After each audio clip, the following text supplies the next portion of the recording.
DCE, BIM numérique, ça fait beaucoup de gros mots. Mais le BIM, c'est quand même un sujet que les géomètres pratiquent, commencent à pratiquer en fonction des villes. Bon, déjà, en tant qu'architecte, heureux qu'un projet sur lequel j'avais commencé à m'investir puisse aller plus loin.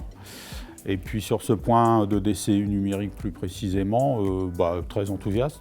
C'est une nouvelle approche qu'on avait déjà commencé en interne, nous, de la société, puisque le BIM, on l'avait déjà un petit peu pratiqué, mais pas partagé. C'était uniquement en interne pour les entreprises. Une grande expérience donc, au tout début du projet, quand M. Mastroianni, directeur des filiales et promotions immobilières, m'en a parlé très enthousiaste, de par la nouveauté, la complexité, mais aussi l'avenir sur cette façon de faire.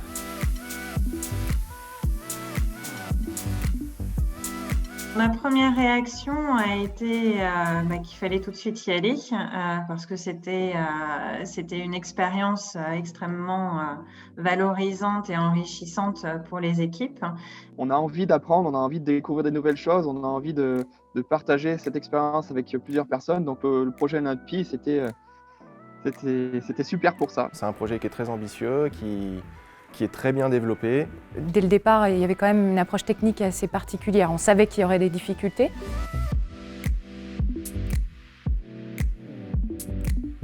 On était déjà en période de formation. Amandine en avait déjà fait quelques-unes. Aussi formation interne pour remettre d'autres collaborateurs sous la coupe d'Amandine dans les formations. Alors oui, être formé pour pouvoir créer tout l'appel d'offres informatiquement. Chose qui ne se fait pas en 2 heures. Donc, bon, les difficultés après effectivement techniques au niveau de l'appréhension des logiciels, mais qu'on a pu surmonter grâce aux équipes et grâce aux échanges qu'on a pu avoir avec les fournisseurs des logiciels. Et avec la petite formation que j'ai eue, j'ai tout de suite compris l'avantage qu'on pourrait retirer de ce genre de projet.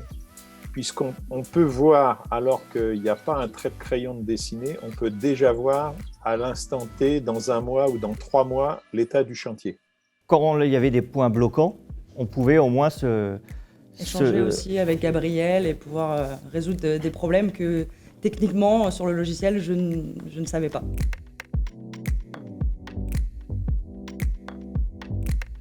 Voilà, ça prend beaucoup de temps.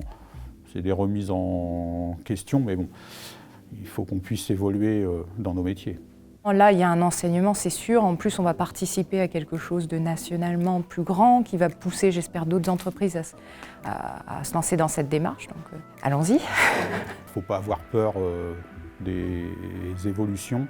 En amont, c'est un travail qui, avec le fruit de notre expérience, nous fera gagner énormément du temps et on sera bien plus efficace par la suite. On recommencerait effectivement sur ce projet Olympi sans hésitation. Oui. Le projet est tellement porteur et nous permet tellement d'acquérir des nouvelles connaissances qu'on ne peut que dire oui à un projet comme celui-là. Je pense que pour tout le monde, c'est quelque chose d'indispensable. Et une fois qu'on va y avoir touché, chacun dans notre coin, je pense que ça va devenir indispensable pour tous. Oui, on est parti. Je recommence déjà. Bien sûr, on attend la date du prochain projet. Du prochain dossier. Et puis de toute façon, aujourd'hui, le BIM, je pense que si on veut aller de l'avant, il faut y aller.